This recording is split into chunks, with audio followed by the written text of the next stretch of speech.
La mère ouvrit la porte de la chambre de sa fille en plein milieu de la nuit et éclata en sanglots quand elle la vit. « Bonjour tout le monde, profitez de ces moments de détente pendant que vous regardez. » Le soir, Isabelle rentra tard après une journée de travail épuisante. Elle se hâta de préparer un dîner simple et s'assit pour attendre le retour de Élise de sa leçon de piano. En mangeant, Isabelle ne cessait de regarder son téléphone, attendant un message de sa fille. Elle fronça légèrement les sourcils en voyant l'horloge marquer 20 heures et que Élise n'était toujours pas rentrée. Un message apparut, « Maman, Monsieur Michel a dit que la leçon de piano d'aujourd'hui durerait encore une demi-heure, je serai un peu en retard. » Isabelle répondit rapidement, « D'accord, mais rentre vite, ma chérie, il fait déjà nuit. » Elle soupira, son front se fronçant involontairement à la mention de Michel. Dernièrement, Élise passait de plus en plus de temps à la leçon de piano de Monsieur Michel, un professeur de musique de 45 ans qui avait récemment commencé à travailler à l'école d'art toute proche. Soudain, la porte d'entrée s'ouvrit et Élise entra dans la maison. La jeune fille regarda autour d'elle, les yeux un peu tendus. « Tu es rentrée, pourquoi le cours a-t-il fini si tard ce soir ?» demanda doucement Isabelle. « Monsieur Michel voulait que l'on pratique une nouvelle pièce. Je suis désolée d'être rentrée si tard. » « Ce n'est rien, viens manger, puis repose-toi, d'accord ? » « Je n'ai pas faim, maman, je me sens un peu fatiguée, je vais juste monter dans ma chambre. » Élise monta rapidement les escaliers, laissant sa mère derrière, perplexe. À 2 heures du matin, un bruit léger réveilla Isabelle de son sommeil épuisé. La pluie avait commencé à tomber, des gouttes lourdes frappaient contre la vitre. En sortant dans le couloir, elle remarqua une lumière qui fuyait sous la porte de la chambre de Élise. « Élise, pourquoi es-tu encore éveillée, ça va ?» frappa-t-elle doucement. Aucune réponse. Inquiète, Isabelle ouvrit la porte. Ce qu'elle vit la fit se figer. Élise était assise devant son ordinateur, des écouteurs sur les oreilles. À l'écran, Michel, l'homme d'âge moyen familier, souriait. Sa voix était douce et sucrée, mais étrangement perturbante. « Ma chère Élise, tu sais combien tu me manques, j'aimerais que tu sois ici avec moi en ce moment. » Dès que Michel remarqua Isabelle dans l'encadrement de la porte, il paniqua et coupa rapidement l'appel. L'écran devint noir. Isabelle resta figée, les mains tremblantes. « Élise, que se passe-t-il ? Pourquoi Monsieur Michel t'appelle-t-il à cette heure-ci ?» Élise se retourna, effrayée, arrachant ses écouteurs. « Maman, je... » Isabelle se précipita vers elle, se mettant à genoux devant sa fille, le visage plein de panique mais essayant de garder son calme. « Élise, dis-moi ce que tu me caches. » Élise commença à trembler, des larmes coulant sur son jeune visage. « Je suis désolée, maman, Monsieur Michel m'a dit de ne le dire à personne, je ne sais plus quoi faire. » « Tu dois tout me dire, maintenant. »« Depuis quand ? Pourquoi ne m'as-tu rien dit ? » « Je n'ai pas pu, maman, j'avais peur. » La voix d'Isabelle trembla, son cœur se serrant. « Peur de quoi, Élise ? Dis-moi, s'il te plaît. » Élise éclata en sanglots, ses mains tremblantes essayant d'essuyer ses larmes. « Il a dit que si je disais quoi que ce soit, tout le monde me détesterait, que tu serais en colère contre moi, que tu ne m'aimerais plus. » Isabelle enlaça fermement sa fille, la douleur et la colère inondant sa poitrine. « Ma pauvre fille, pourquoi penses-tu ça ? Peu importe ce qui se passe, je serai toujours là pour toi. Pourquoi ne m'as-tu pas fait confiance ? » Élise sanglota encore plus fort. « Il a dit que c'était notre secret, qu'il se souciait vraiment de moi, que c'était un amour vrai. Mais j'ai tellement peur, maman, je suis tellement fatiguée. » Isabelle serra Élise plus fort, chaque mot la frappant comme un couteau.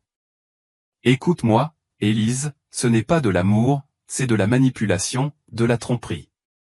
Ce n'est pas de ta faute, tu entends ? » Élise hocha faiblement la tête, à peine un murmure.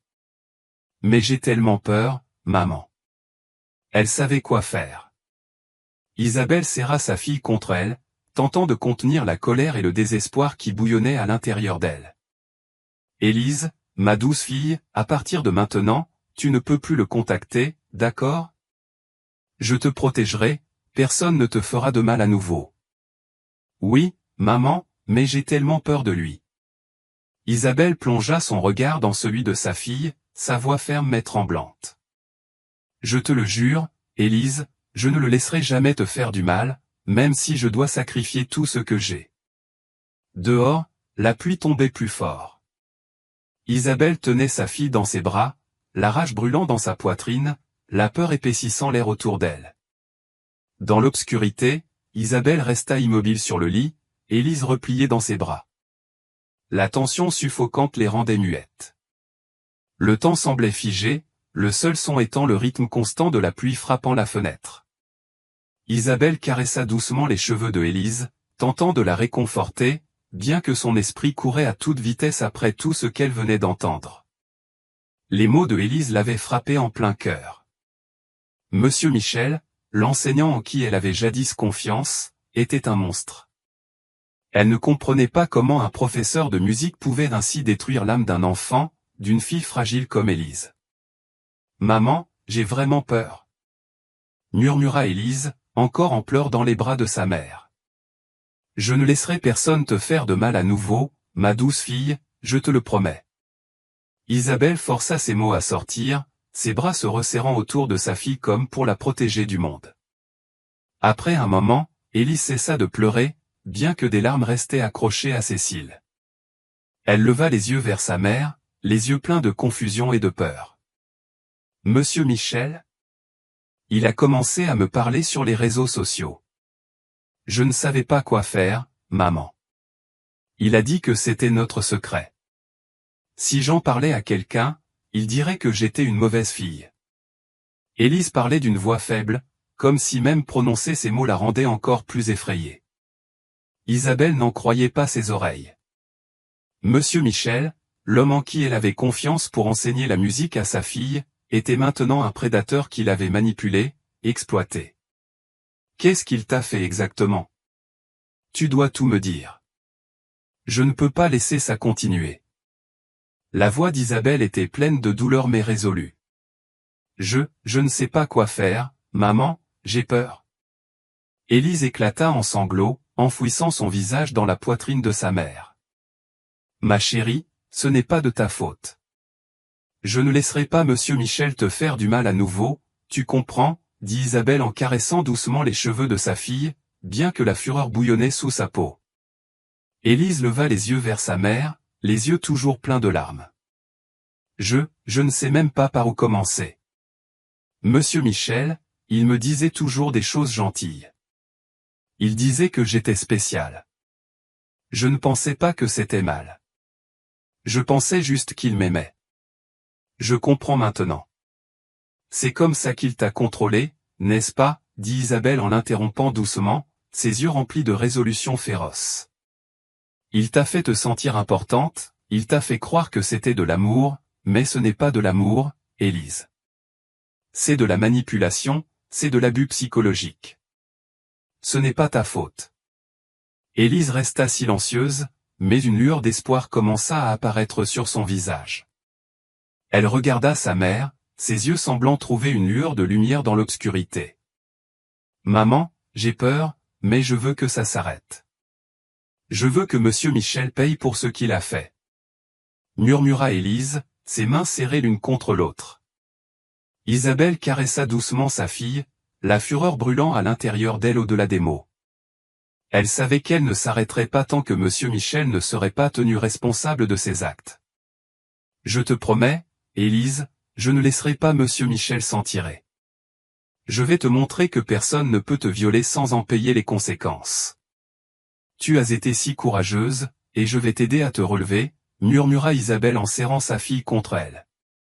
La pluie dehors continuait de tomber, mais dans la pièce sombre et silencieuse, la lumière de la confiance et de l'amour entre mère et fille commençait à briller. Isabelle se réveilla tard le matin. Le lendemain matin, après une nuit blanche, elle se sentait épuisée, mais plus important encore, elle devait trouver comment aider sa fille. La nuit précédente, après que Élise se fût endormie, Isabelle était restée en silence dans l'obscurité, incapable d'oublier les mots que sa fille avait prononcés. Isabelle savait que la vie de Élise ne serait plus jamais la même. Cette douleur, comme une blessure qui ne guérit pas, rongeait son esprit. Mais si elle n'agissait pas maintenant, cette douleur resterait à jamais. Elle devait se lever et faire quelque chose pour tout arrêter. Elle se leva rapidement, enfila un manteau léger et commença à planifier ses prochaines étapes. Aujourd'hui, elle ne resterait plus silencieuse. Elle allait chercher justice pour sa fille. Arrivée à l'école, Isabelle demanda à rencontrer le professeur principal de Élise. Elle ne pouvait pas attendre un jour de plus. Ce n'était pas facile de contourner ceux qui tentaient de protéger le silence, mais elle était prête à faire tout ce qu'il fallait. « Excusez-moi, j'ai besoin de parler au professeur principal de ma fille, Élise, » dit Isabelle en entrant dans la salle des professeurs. « Bonjour, y a-t-il un problème ?» Le professeur se leva, sa voix sérieuse. Isabelle sentait une certaine inquiétude dans son ton, mais elle n'avait pas la patience pour les formalités. « J'ai besoin de parler à monsieur Michel, j'ai besoin d'informations sur lui immédiatement, » dit Isabelle, la voix tremblante mais ferme. Le professeur la regarda, les yeux écarquillés de surprise, restant silencieux un long moment. « Pouvez-vous être plus précise ? Monsieur Michel est un professeur respecté dans cette école. » « Quelque chose s'est-il passé ?» demanda le professeur, clairement confus. « Monsieur Michel n'est pas seulement un bon professeur, c'est un prédateur. Il a fait du mal à ma fille, il l'a manipulée et l'a préparée en ligne. Je veux le retrouver maintenant, » cria Isabelle, les mains serrées. L'expression du professeur se fit plus sérieuse. « Monsieur Michel a démissionné la semaine dernière, il n'est pas revenu à l'école et aucune raison spécifique n'a été donnée, » dit le professeur, incapable d'offrir plus d'aide. Isabelle sentit l'espoir se vider d'elle, ses pires craintes se confirmant. Il n'était plus à l'école et elle ne pourrait obtenir aucune aide du système éducatif. Isabelle décida d'aller directement à la police, elle ne pouvait plus attendre. Moins d'une heure plus tard, elle arriva au commissariat, espérant que les choses pourraient enfin avancer. Elle expliqua tout à l'officier de service. Il hocha la tête et commença à prendre des notes. « Nous allons documenter votre plainte, madame, mais nous avons besoin de preuves concrètes. » « Nous ne pouvons pas procéder sans des preuves vérifiées, » dit l'officier, sa voix froide. Isabelle se tenait là, sidérée par ce qu'elle venait d'entendre. Une vague accablante de déception monta en elle. Aucune preuve claire. Il lui demandait de prouver quelque chose qu'elle avait elle-même du mal à comprendre. Les actions de Michel étaient tellement calculées et manipulatrices. Comment une mère pouvait-elle prouver que sa fille avait été abusée quand la jeune fille elle-même comprenait à peine ce qui lui avait été fait? Elle quitta le commissariat, son corps faible sous le poids du désespoir, et marcha dans les rues sombres de Seattle, les pieds traînants, vidés d'énergie. Lorsqu'elle rentra chez elle, Isabelle ouvrit la porte et trouva Élise assise sur son lit, fixant le vide par la fenêtre. La fille ne ressemblait plus du tout à la fille qu'elle connaissait. Depuis que Élise avait révélé la vérité sur Michel, tout avait changé. Isabelle s'assit à côté de sa fille, son regard doux mais déterminé. « Élise, je vais tout faire pour te protéger, je n'abandonnerai pas. »« Mais maman, que faisons-nous maintenant ?» demanda Élise, la voix pleine de confusion. « Je suis déjà allée à la police, je vais continuer à chercher et à collecter des preuves. »« Je ne laisserai pas monsieur Michel s'en sortir, » dit Isabelle, le cœur brisé mais toujours convaincue qu'elle faisait ce qu'il fallait. « Maman, mais j'ai tellement peur, j'ai peur de ce qu'il pourrait nous faire, » dit Élise, la voix tremblante. Isabelle prit la main de sa fille doucement pour la réconforter. « Je te protégerai, tu dois me faire confiance, Élise. » Élise resta silencieuse, les yeux troublés, encore incertaine si elle pouvait croire aux paroles de sa mère. Mais même ainsi, en ce moment, elle commença à ressentir une petite lueur d'espoir. Isabelle décida de contacter l'une des écoles où Michel avait enseigné auparavant. Ils l'informèrent qu'il était parti après plusieurs incidents suspects impliquant des élèves. Elle rencontra un ancien membre du personnel, Alexandra, qui avait travaillé là pendant longtemps. Au début, Alexandra semblait réticente à. Elle parlait de Michel, mais après un moment de conversation, elle commença enfin à se livrer. Il n'était pas juste un professeur comme les autres. Les choses ont commencé à devenir étranges lorsqu'une des filles a signalé un comportement inapproprié, murmura Alexandra, jetant un coup d'œil autour d'elle, comme pour s'assurer que personne n'écoutait. Isabelle ressentit un choc soudain, les paroles d'Alexandra la glacèrent, Michel n'était donc pas parti pour des raisons normales, il avait quitté sous suspicion. Les mots doux, la manipulation, tout se déroulait devant les yeux d'Isabelle. Il n'avait pas seulement manipulé Élise, il avait peut-être fait la même chose avec d'autres enfants. Tu sais s'il a enseigné ailleurs, demanda Isabelle, la voix tendue. Il a travaillé dans 3 autres écoles. Chaque fois que quelque chose arrivait, il disparaissait sans laisser de traces. Personne ne sait où il va ensuite, répondit Alexandra. Un flot de confusion et de désespoir envahit le cœur d'Isabelle. Elle se leva, remercia Alexandra, et quitta précipitamment l'école. Elle ne pouvait plus supporter ça. Il avait fait trop de mal et elle ne le laisserait pas s'en sortir.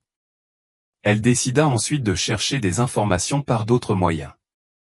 Elle commença à fouiller des articles et des publications en ligne à propos de Michel, espérant trouver quelque chose qui pourrait aider à constituer un dossier. En faisant défiler les réseaux sociaux, elle tomba sur une autre mère nommée Anne, dont la fille avait aussi été ciblée par Michel. Un mélange d'inquiétude et d'espoir monta en elle. Elle contacta immédiatement Anne et arrangea une rencontre. Quand elles se retrouvèrent, Isabelle ne put retenir ses émotions. Anne était une femme qui avait vécu le même cauchemar.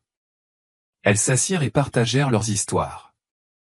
Anne expliqua que sa fille, Sophie, avait été manipulée par Michel lorsqu'elle était en classe de 4e.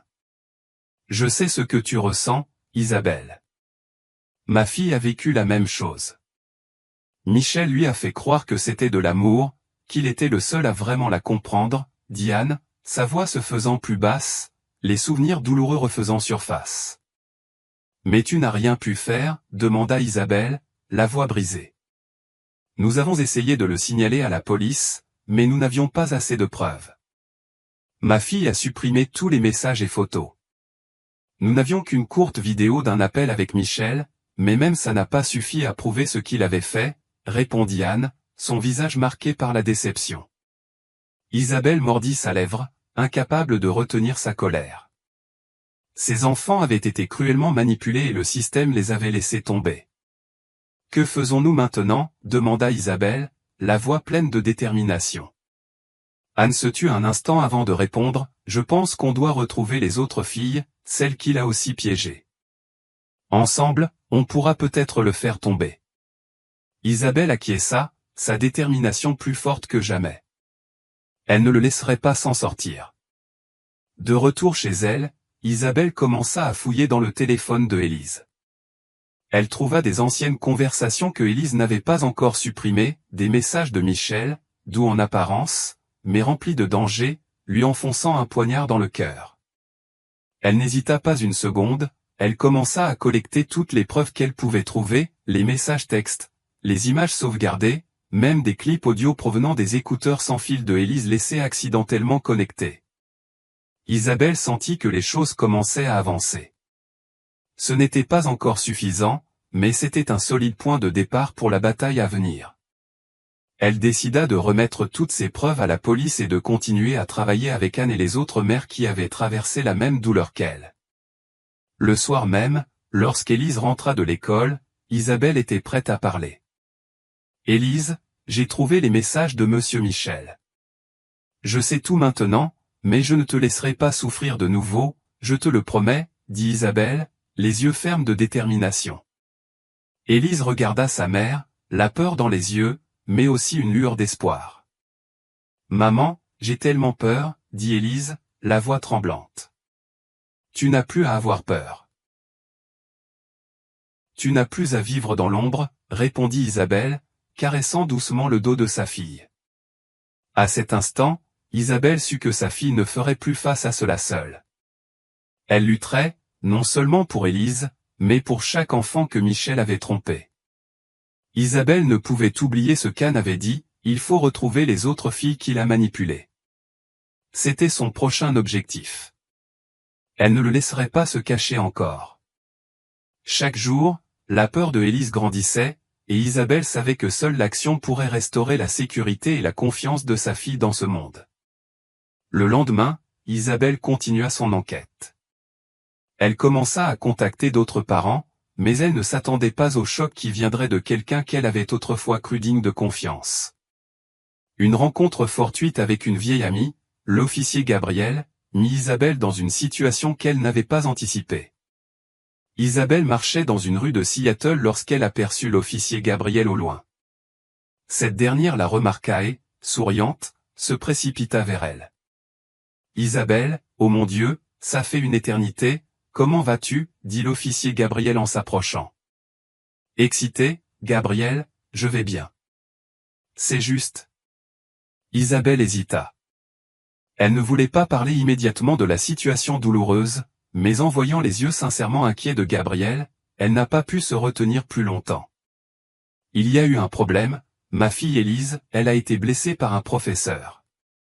J'essaie de gérer ça. » L'expression de Gabriel changea, ses yeux s'écarquillant de choc. « Oh non, sérieusement ? Je n'arrive pas à y croire. Quel professeur ? » Isabelle la regarda, la colère montant à nouveau dans sa poitrine. « Michel, le professeur de musique. Je ne peux pas croire qu'il ait fait ça. J'ai déjà découvert qu'il a quitté 3 écoles avant cela sans raison claire et maintenant il a disparu. » Gabriel marqua une pause, puis son regard devint plus sérieux. « Michel ? J'ai entendu des rumeurs à son sujet. Les gens disaient qu'il était étrange, mais personne ne connaissait toute l'histoire. » Le lendemain, dans un café, Isabelle demanda, la voix basse et tendue, « Tu as des nouvelles ?» Anna acquiesça, une lueur d'éclair dans ses yeux. « En fait, ma fille Sophie avait une vidéo. C'est un ancien enregistrement d'une conversation avec Michel. Elle ne voulait pas la garder, mais après avoir entendu ce que tu m'as dit, je pense qu'on peut l'utiliser comme preuve. » Isabelle serra ses mains l'une contre l'autre, son cœur battant d'excitation. Enfin, elle avait trouvé une pièce clé du puzzle. « Merci, Anne. Cette vidéo est exactement ce dont j'avais besoin. On va la remettre à la police tout de suite. » dit Isabelle, la voix remplie de détermination. Après avoir reçu la vidéo d'Anne, Isabelle se précipita à la station de police. Elle n'avait plus de patience pour les retards. Elle présenta la vidéo à l'officier, qui la regarda en silence, puis lui donna une réponse qui fit l'effet d'un poids dans sa poitrine. « Nous allons examiner cette vidéo et déterminer si elle peut être utilisée comme preuve. Cependant, vous devez comprendre qu'on ne peut pas arrêter Michel sur la base de cette seule vidéo. » Isabelle sentit son cœur se serrer. Pourquoi tout devait-il être si difficile? Elle avait fait tout ce qu'elle pouvait, rassemblant chaque élément, mais était-ce suffisant pour rendre justice à Michel? Le lendemain, alors qu'Isabelle était embourbée dans des papiers juridiques, Élise reçut un message étrange d'un compte caché. Bien que sa mère lui ait interdit tout contact avec Michel, Élise sentit la panique et l'effroi monter en elle en lisant les mots menaçants, « Si tu ne te tais pas, ta mère en paiera le prix. » Le message terrifia Élise. Elle bloqua immédiatement le compte, mais la peur persistait dans sa poitrine. Sa mère ne pourrait pas la protéger indéfiniment. Les menaces de Michel la hantaient comme un fantôme. Quand Isabelle apprit cela, elle faillit perdre le contrôle. Elle prit sa fille et s'enfuit chez sa sœur pour quelques jours, mais la colère en elle grandissait. Michel n'avait pas seulement fait du mal à Élise, il menaçait maintenant leur vie. « Maman, que va-t-on faire maintenant ?» demanda Élise, la voix tremblante alors qu'elle était assise sur le canapé, les yeux fixés sur sa mère. « Personne ne te fera de mal, Élise, on ne renoncera pas, » répondit Isabelle d'une voix ferme, bien que son cœur battait de fureur et de peur. Isabelle regarda Élise, ses yeux reflétant une détermination qui ne faiblirait jamais. Elle savait que Michel paierait pour ce qu'il avait fait. Rien ne l'arrêterait. Elle ne dormit pas cette nuit-là. La colère et la peur l'empêchaient de se reposer. Plus tard dans la soirée, Alors qu'Isabelle regardait la vidéo qu'Anne lui avait donnée, son téléphone sonna. L'identifiant de l'appelant affichait un numéro inconnu. Un frisson la traversa en pensant qu'il pourrait s'agir de Michel. Mais au lieu de répondre, elle bloqua le numéro et retourna à son travail. Elle ne pouvait pas le laisser gâcher son plan. Une fois l'appel terminé, Isabelle se reconcentra sur les preuves qu'elle avait collectées. Chaque élément était perturbant, mais important. Elle avait maintenant une vidéo, des messages et des témoignages d'Anne et d'autres parents. Pourtant, elle n'arrivait pas à se débarrasser du sentiment d'impuissance. La police en voulait plus, mais... Le matin suivant, alors qu'Isabelle préparait Élise pour son retour à l'école, elle reçut un autre message. Cette fois, ce n'était pas d'un compte caché, mais d'un numéro enregistré, « Tu es surveillé. Si tu ne te tais pas, quelque chose de grave va se produire. » Isabelle sentit une tempête se déchaîner en elle. Ce n'était plus une simple menace vague, mais un véritable avertissement. À partir de maintenant, les choses pouvaient devenir dangereuses. Il ne voulait pas seulement du silence, il voulait la briser, la forcer à tout abandonner. Elle ne pouvait plus attendre. Elle devait faire quelque chose pour protéger Élise. Il n'était pas question qu'elle laisse Michel faire du mal à sa fille à nouveau. « Élise, que devons-nous faire ?» demanda Isabelle, sa voix tremblante de souci en regardant les yeux terrifiés de sa fille. Élise était encore secouée par tout ce qui s'était passé, mais au fond d'elle, elle savait qu'il n'y avait qu'une seule issue à ce cauchemar, affronter la vérité. La police demanda à Isabelle de se rendre à nouveau pour clarifier l'affaire. L'officier écouta attentivement, mais ne put dissimuler son expression sceptique en regardant la vidéo et en examinant les preuves fournies par Isabelle. « Es-tu sûr que cette vidéo montre bien Michel ? Cela pourrait être quelqu'un d'autre, il faudra vérifier ça minutieusement, dit l'officier, son visage peu convaincu. Isabelle se sentit écrasée, mais elle ne pouvait pas abandonner. Elle expliqua chaque détail à l'officier, mais un lourd sentiment d'impuissance s'installa. Michel n'était plus à leur portée, et toutes les preuves qu'elle avait rassemblées semblaient insuffisantes pour accélérer l'enquête. « Tu as fait tout ce que tu pouvais, mais sans information plus claire, il nous sera difficile d'intervenir immédiatement, dit l'officier, sa voix empreinte de sympathie mais toujours froide. Isabelle avait envie de crier, mais elle savait que ce n'était pas le moment. Il n'y avait plus rien à faire, à part attendre patiemment l'aide de la loi. Cette nuit-là, alors qu'Isabelle rentrait chez elle, elle reçut un appel d'un numéro inconnu. Cette fois, elle n'hésita pas et répondit immédiatement. « Allô, Isabelle, je suis sûr que tu as reçu les messages menaçants. Que penses-tu pouvoir faire pour m'arrêter ?» La voix au bout du fil était froide, sans émotion, comme une gifle en plein visage. Isabelle se figea, elle le reconnut immédiatement. C'était Michel. Il jouait avec elle, testant ses limites. « Tu penses vraiment que tu vas t'en sortir comme ça, Michel ? Je ne te laisserai pas faire. Tu ne feras plus de mal à ma fille, dit Isabelle, la voix tremblante mais résolue. Tu peux dire ce que tu veux, Isabelle, mais la vérité, c'est que tu ne peux pas m'atteindre. Je serai toujours là, à vous surveiller, toi et ta fille, jusqu'à ce que tu réalises que la chose la plus intelligente à faire est de rester silencieuse, rit Michel, sa voix débordant de moquerie. En entendant ces mots, Isabelle sentit son corps se figer, mais presque instantanément, la colère s'enflamma en elle. Non, elle ne le laisserait pas continuer à terroriser elle et Élise. Tu ne gagneras pas, Michel. Tu paieras pour ce que tu as fait. Je ne reculerai pas, dit Isabelle fermement. L'appel se coupa brutalement, mais les paroles de Michel résonnaient encore dans son esprit. Isabelle, on peut le faire. Sophie a accepté de témoigner et de fournir une autre vidéo, dit Anne au téléphone, sa voix pleine d'espoir. Isabelle soupira de soulagement. La tension dans sa poitrine semblait se relâcher un peu, mais elle savait que ce n'était que le début. Une vidéo seule ne suffirait pas à faire rendre justice à Michel. Elle avait besoin de plus. Elle avait besoin du soutien des autres, et Anne l'avait aidée à se connecter avec un groupe d'autres parents dont les filles avaient aussi été victimes de Michel. Nous devons nous unir. Plus il y a de victimes qui prennent la parole, plus il sera facile de le poursuivre, poursuivit Anne, sa voix calme mais résolue. Isabelle sentit un regain d'énergie. Elle n'était plus seule dans ce combat. Les autres mères, des femmes qui avaient souffert de la même douleur, étaient également prêtes à se lever et à affronter Michel. Le lendemain, Isabelle rencontra le groupe de parents dans un café. Elles s'assirent ensemble, chacune portant son propre fardeau. Leur visage était marqué par l'inquiétude, mais aussi par la détermination.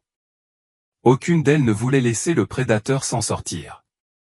On ne peut pas le laisser partir, dit une femme nommée Marie, les yeux enflammés. Ma fille Chloé a aussi été manipulée par lui. Il lui a fait croire que ce qu'il faisait était normal, que c'était de l'amour. Isabelle regarda autour d'elle les femmes qui l'entouraient. Elles n'étaient pas faibles.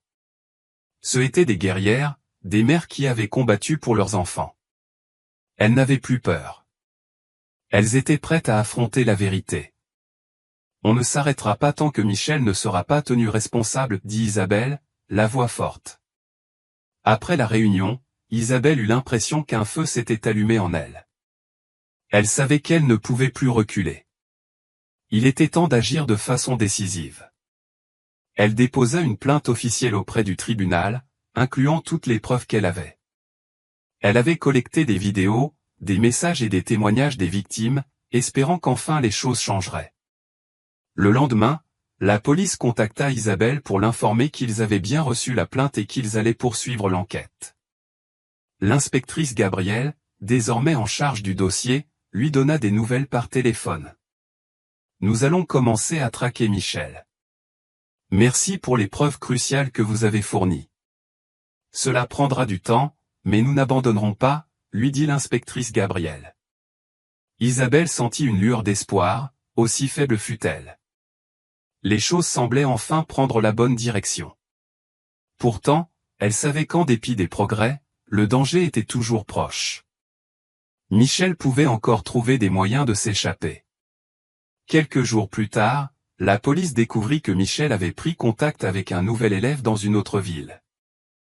Il était toujours en fuite, toujours caché, mais à présent, il disposait de suffisamment d'informations pour passer à l'action. L'inspectrice Gabrielle organisa une opération sous couverture. C'est notre dernière chance de l'arrêter, nous préparons tout.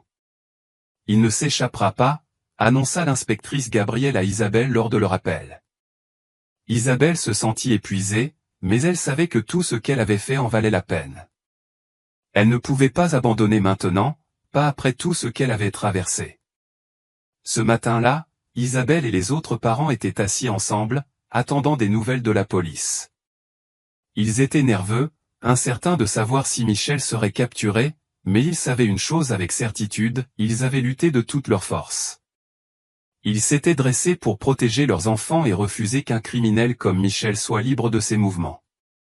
Quelques heures plus tard, la nouvelle tomba enfin, Michel avait été arrêté alors qu'il tentait de contacter un nouvel élève via une application d'apprentissage en ligne. Isabelle n'en croyait pas ses oreilles. Elle laissa échapper un souffle qu'elle ne savait pas retenir, mais avec le soulagement vint aussi une vague de colère et de douleur pour tout ce que Michel avait fait. La police saisit l'ordinateur de Michel, ainsi que des messages, des vidéos et des preuves liées à ses crimes. Parallèlement, d'autres victimes commencèrent à se manifester, rejoignant l'enquête et aidant à clarifier l'étendue totale des abus. Isabelle eut l'impression que la porte de la justice s'était enfin ouverte. Le jour du procès de Michel arriva. Isabelle, Élise, Anne et Sophie se tenaient ensemble dans la salle d'audience, chacune d'elles droite et déterminée, sans reculer. Elles avaient toute une raison de parler, de se défendre, de protéger les autres enfants des abus de Michel. En entrant dans la salle d'audience, l'air était tendu. Les témoins étaient présents, et le groupe de parents et de victimes était prêt à témoigner. Isabelle sentit une pression dans sa poitrine, mais elle savait qu'elle ne pouvait plus s'arrêter maintenant. Michel portait un costume sombre, son expression glacée comme si rien ne s'était passé, mais Isabelle pouvait voir quelque chose dans ses yeux, une confiance en lui qu'elle n'arrivait pas à décrire. Il semblait qu'il croyait encore qu'il allait s'en sortir. Le défendeur a-t-il quelque chose à dire, demanda le juge, son regard sévère dirigé vers Michel. Michel ne répondit pas immédiatement. Il balaya la salle du regard, puis finit par prendre la parole d'une voix calme. « Je n'ai rien fait de mal, ces accusations sont fabriquées. J'étais simplement en train d'enseigner à mes élèves, de partager mes connaissances et ma passion pour la musique. » Ces paroles soulevèrent l'indignation dans la salle d'audience. Certains parents commencèrent à murmurer en signe de protestation, tandis que Élise et les autres victimes restaient silencieuses, les yeux brûlants de colère. Elles ne le laisseraient pas échapper à la justice. Leur voix avait enfin été entendue et elles n'avaient plus peur. « Je n'arrive pas à croire qu'ils puissent dire ça », murmura Anna Isabelle. Isabelle ne répondit pas. Sa colère bouillonnait en elle. Il mentait devant tout le monde, mais tout ce qu'il disait ne faisait qu'accentuer sa culpabilité. Le juge poursuivit l'audience. « Mademoiselle Élise, seriez-vous prête à partager ce qui vous est arrivé ?» Élise se leva point, elle se leva et s'avança vers le banc, serrant sa déclaration écrite. Elle regarda Michel directement dans les yeux, ses yeux ne montrant plus de peur. Elle était prête. Elle ne voulait plus vivre dans l'obscurité. Monsieur Michel m'a manipulé à travers les réseaux sociaux, il m'a dit que c'était de l'amour, mais j'avais peur chaque fois qu'il me parlait. Il m'a dit de garder cela secret, que ma mère serait en colère si je disais quoi que ce soit à quelqu'un, dit Élise, sa voix douce mais ferme. J'avais peur, mais ma mère m'a toujours dit que je n'étais pas responsable. Elle m'a aidé à voir que ce n'était pas de l'amour. C'est un menteur. Les mots de Élise frappèrent Michel comme un éclair. Il resta figé, incapable de la regarder dans les yeux. Un par un, les autres victimes prirent la parole, chacune partageant son histoire d'abus psychologiques à la main de Michel. Leurs témoignages dressèrent un portrait clair et accablant de ces crimes. Michel tenta de se défendre, mais tout ce qu'il disait semblait vain. Les preuves étaient là, les témoins avaient parlé et il était impossible de nier sa culpabilité. Finalement, le juge rendit son verdict. L'accusé, Michel, est condamné à 12 ans de prison pour abus psychologiques, menaces envers des mineurs et diffamation via communication en ligne. La salle d'audience tomba dans un silence, puis lentement, les gens se levèrent et commencèrent à applaudir, un acte collectif de confirmation que la justice avait été rendue. Michel, l'homme qui avait volé la sécurité et le bonheur de tant d'enfants, allait désormais devoir faire face aux conséquences de ses actes. Après le procès, Isabelle sortit de la salle main dans la main avec Élise. Elle ressentait un soulagement qu'elle n'avait jamais connu auparavant. Bien que sa fille porte encore la douleur en elle, au moins elle pouvait recommencer à vivre sans la peur. « Maman, merci. Je me sens tellement soulagée, il paye enfin pour ce qu'il a fait, » dit Élise, sa voix pleine d'émotion. « Je suis tellement fière de toi, Élise, tu as été si courageuse. » « Je sais que tu ne souffriras plus, » répondit Isabelle, les yeux remplis d'amour et de fierté. Toutes les deux marchèrent en silence, mais un sentiment de libération régnait dans leur cœur. Elles avaient combattu et elles avaient gagné. Michel, cet homme vil, allait désormais faire face à la justice et enfin, la justice avait triomphé. Isabelle et Élise s'assirent ensemble dans leur petite maison, un lieu qui autrefois n'abritait que les ombres de vieilles douleurs, mais aujourd'hui était différent. Aujourd'hui, la peur ne les gouvernait plus. Élise était assise à côté de sa mère, les yeux brillants de détermination. Elle n'était plus l'enfant perdu qui souffrait en silence. Aujourd'hui, elle était une guerrière, et aujourd'hui, elle allait recommencer. « Maman, je n'ai plus peur. J'ai enfin réussi, » dit Élise, sa voix stable et pleine de confiance. Isabelle regarda sa fille et lui sourit tendrement. Avec chaque jour qui passait, la joie de vivre revenait lentement. Bien que les blessures ne guérissent pas du jour au lendemain, elles avaient au moins confronté la vérité, et c'était la chose la plus importante. « Je serai toujours fier de toi, tu as lutté et tu as gagné. Je sais que tu seras plus forte que jamais, » dit Isabelle en caressant les cheveux de Élise. Élise regarda sa mère, n'étant plus alourdie par les peurs qui la tenaient auparavant. Chaque pas qu'elle faisait était plus léger, ne portant plus le poids des fantômes du passé. Elle regarda par la fenêtre, où les premiers rayons de soleil perçaient l'obscurité, et il semblait que le monde entier lui appartenait. Quelques semaines plus tard, Élise retourna à l'école. Elle ne se sentait plus aliénée par les regards de ses camarades, des regards qui, autrefois, la faisaient se sentir exclue, mais aujourd'hui, tout avait changé. Élise n'avait plus peur. Elle marchait dans le couloir de l'école, pas à pas, sans se soucier des murmures ou des jugements. Lorsqu'Élise entra dans sa classe, son professeur l'accueillit avec un sourire chaleureux. Ses camarades la regardaient avec bienveillance et il semblait que tout était redevenu normal. Mais pour Élise, rien n'était plus pareil. Elle savait qu'elle avait changé. Elle n'était plus celle qu'elle avait été. Elle avait surmonté son passé et maintenant, elle était plus forte, plus libre, ne laissant plus la peur la retenir. « Salut Élise, comment te sens-tu aujourd'hui » demanda le professeur doucement.